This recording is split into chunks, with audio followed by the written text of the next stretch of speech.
ஒரு காலத்தில் கனவு கண்ணியாக வளம் வந்துட்டு இருந்தவங்கள இப்படி கிளவியாக மாறி கண்ட கண்ட ரோல் எடுத்து செய்கிறத பார்க்கும்போது ரொம்ப மனசு கஷ்டமாக இருக்குங்க. அதுவும் வந்து நீங்கள் அவங்களோட ஒரு ஃபேனாக இருந்ததுங்க வச்சுங்களேன், உண்மையிலே இப்போ அவங்க பண்ணுற ரோல்ஸ்லாம் பார்க்கும்போது ரொம்ப ரொம்ப கஷ்டமாக இருக்கும். யாரை பற்றி பேசுகிறேன் பார்த்தீங்கன்னா, நம்ம கோலிவுட்டில் சூப்பராக வந்து பல வருஷங்கள் வந்து சஸ்டெயின் பண்ண ஒரு ஆக்ட்ரஸ்ன்னு கேட்டிங்கன்னா ஃபஸ்ட்டு நம்ம நினைவுக்கு வர்றது வந்து த்ரிஷா அவர்களுங்க. அவங்கள பற்றி தாங்க பேசுகிறேன். அவங்க வந்து ஒரு காலத்தில் வந்துட்டு ஒரு இந்த தமிழ்நாட்டுக்கே வந்து கனவு கண்ணியாக இருந்தாங்க. இப்போ அவங்களோட நிலைமை என்னன்றதை வந்து அவங்க நடிச்சிருக்க அந்த 5 படத்தை வச்சு நம்ம பார்ப்போம். ஆக்சுவலி லியோ படம் எடுத்துக்கிட்டிங்க வச்சுக்கோங்களேன், அதில் வந்து சத்யா பார்த்திபன் அப்படின்ற ஒரு ரோல் பண்ணியிருப்பாங்க. அதில் அவங்களுக்கு என்ன பெரிய வேலைன்னு பார்த்தீங்கன்னா, விஜய் அவர்கள் அதாவது லியோ அவர்கள் ரொம்ப டென்ஷன் ஆகி உச்சத்தில் இருக்கும்போது லிப் டு லிப்பு கிஸ் அடித்து அவரை வந்து சாந்தப்படுத்துறது தான் வந்து பெரிய ரோல். அந்த ரோல் தான் வந்து த்ரிஷா அவர்கள் ஏற்று நடிச்சிருந்தாங்க.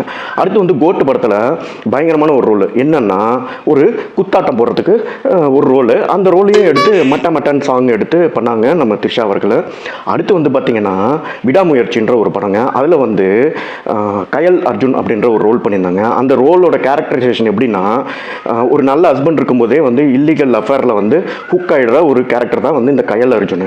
அந்த மாதிரி வந்து ஒரு எப்படிப்பட்ட கேரக்டர்ஸ்லாம் பண்ணிட்டு இருந்த நம்ம த்ரிஷா அவர்கள் சாமியிலெல்லாம் என்ன ரோலுங்க, மாமி மாதிரி வந்து என்ன கலக்கியிருப்பாங்க. அவங்க வந்து இப்போ வந்து என்ன ரோல் பண்ணிட்டு இருக்காங்க பார்த்தீங்கன்னா, இந்த மாதிரி கயல் அர்ஜுன்ற மாதிரி ஒரு இல்லீகல் அஃபேர் வச்சிருக்கிற மாதிரி ஒரு ரோல். சரி, அதுக்கடுத்து வந்து குட் பேட் அக்லியாச்சு நல்ல ரோல் கொடுத்துருப்பாங்கன்னு பார்த்தா அதுலேயும் வந்து ஒரு ரோல் ஏதோ ஒரு ஊரில் வந்து இவங்க வந்து ஒரு இதில் இருக்காங்க, எம்பசியில் இருக்காங்க. அவங்க வந்து ஒரு கிரிமினலை வந்து அம்மான்ற மாதிரி பேசி அந்த கிரிமினலை வந்து அரெஸ்ட் பண்ண போக அதை பேஸ் பண்ணி தான் என்டையர் கதையே ஓடுது. அதில் வந்து த்ரிஷாக்கு என்ன ரோல் கேட்டிங்கன்னா ஒன்றுமே கிடையாது. அந்த படத்தில் அப்பட்டமாக வந்து அவங்க ஏஜ் வந்து பக்காவாக தெரியுதுன்னு தான் வந்து நம்ம சொல்லி ஆகணும். சரி, அதுக்கடுத்து வந்து தக் லைஃப் இருக்குது. அதில் பயங்கரமான ஏதாச்சும் ஒரு ரோல் பண்ணுவாங்க பார்த்தீங்கன்னா சொல்கிறதுக்கே ரொம்ப கஷ்டமாக இருக்குங்க.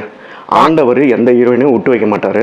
இந்த படத்துலையும் வந்து விட்டு வைக்கலன்னு தான் நினைக்கிறேன். நான் சொல்கிறது வந்து இந்த கிஸ் அடிக்கிறது, இல்லை கட்டி பிடிக்கிறது, இல்லை பின்னாடியில் வந்து கட்டி பிடிக்கிறது, கடிக்கிறது, அந்த மாதிரிங்க. நீங்கள் தப்பாக நினைக்காதீங்க. ஸோ அந்த வகையில் பார்த்தீங்கன்னா இந்த ரங்கராயான்ற ரோலில் வந்து மேடம் நான் தான் உங்கள் ஆடம் அப்படின்னு சொல்லிட்டு பின்னாடி வந்து ஏதோ பண்ண வராரு.